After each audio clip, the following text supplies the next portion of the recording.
A lot has been happening in Russia since President Vladimir Putin managed to get through his proposed constitutional reforms in a referendum and cleared his way to be in power until the year 2036. On the one hand, opposition has been growing against Putin in different parts of Russia. And on the other, Putin's fiercest rival, Alexei Navalny, has announced the closure of his anti-corruption foundation, the FBK, in the face of increased scrutiny. Russia's main opposition leader, Alexei Navalny, is considered as the most vocal critic of President Putin. He has now announced that he will be shutting down his anti-corruption fund named FBK. Announcing the closure, Navalny said that this was due to increased scrutiny and hefty lawsuits filed against his organization. He said that a heavy crackdown by the government agency have forced him to do so. Alexei Navalny, however, said that he will keep up his opposition to Putin and soon establish a new organization.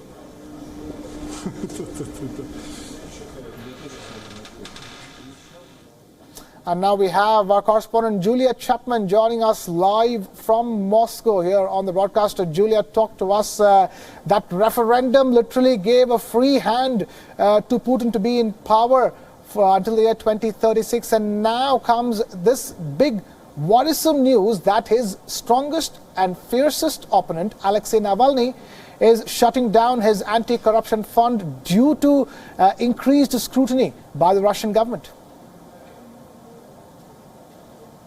Critics are certainly accusing the Russian government of a renewed crackdown on opposition voices since that vote on constitutional changes at the beginning of July. There have been a number of high-profile arrests, and now this news has come from Alexei Navalny, one of his most vocal critics, that he will be shutting down his anti-corruption foundation. This is an organization that has carried out a number of investigations into corruption among Russian officials and Russian oligarchs, and has often been met with very heavy lawsuits for defamation, which have often sided with those complaining against the FBK. And he has been met, Alexei Navalny and his organization have been met with very large fines, which they often fundraise in order to pay. This time, though, he says that's no longer feasible. He's been met with a fine for $1.2 million against the organization that he doesn't actually run, but is backed by him and his team. And he says that is simply too much money for the organization to pay. They say that it will be simpler to liquidate the entire organization and start afresh. But he says he's not going to back down from criticizing the government, from carrying out investigations into high-profile figures in the Russian government. Right, this even as Alexei Navalny is facing other trouble, because he's got a criminal case that's been filed against him, because of which he cannot leave the capital, Moscow, to go anywhere to travel. That's right, he has been restricted to Moscow while that criminal case is ongoing. He's been met with a lot of difficulties from Russian authorities. He's very much a thorn in the side of Vladimir Putin. He has been had his bank accounts frozen. He's had the anti-corruption foundation being accused of money laundering. All of his employees have been investigated and raided. So he's met with a lot of difficulties over the years. This is really just the latest. And it actually comes after he wasn't particularly outspoken over the vote that happened earlier this month and the proposed changes that are now that have now been enacted into Russian law that, among others, allow Vladimir Putin to run for another 2 presidential terms if he so chooses.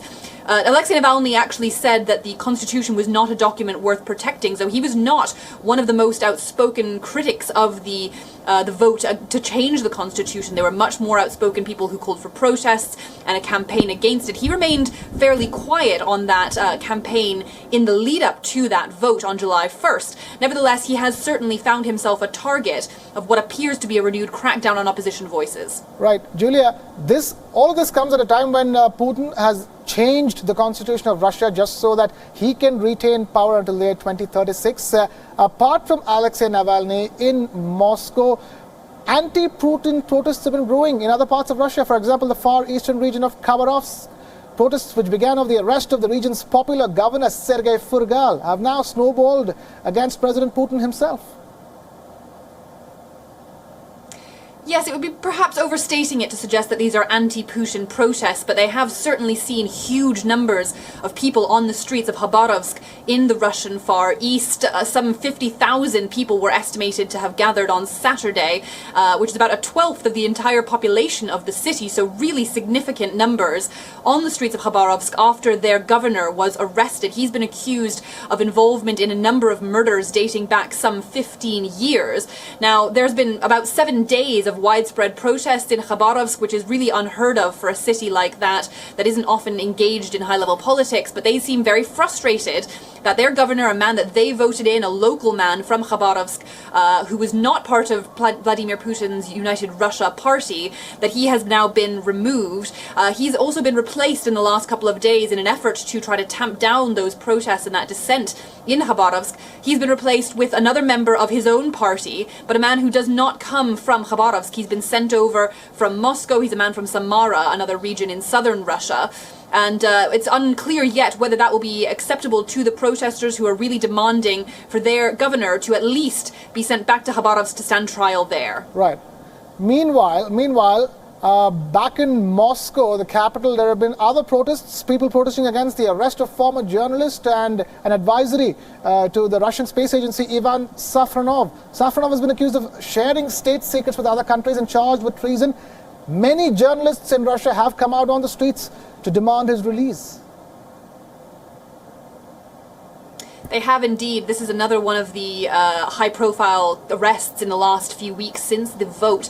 The details on this one are still very unclear because it's a matter of national security. We don't really know what Ivan Safronov is being charged with and accused of in any detail here, but many critics say that they believe it might be linked to some of his activities as a journalist before he moved to the Russian state space agency, and it's created a lot of discontent here in Moscow. A lot of people have been protesting, calling for his release. There have also been other protests in Moscow against the actual decision to change the constitution in the last couple of weeks. There were some 140 odd people who were arrested a couple of weeks ago at a gathering here in Moscow. So this really does seem to be a part of a broader movement since the vote, where the government seems to believe that it can be cracking down more on various figures that it believes need to be silenced. Julia Chapman joining us live on the broadcast straight from the Russian capital of Moscow. Thank you, Julia, for being with us here on the show.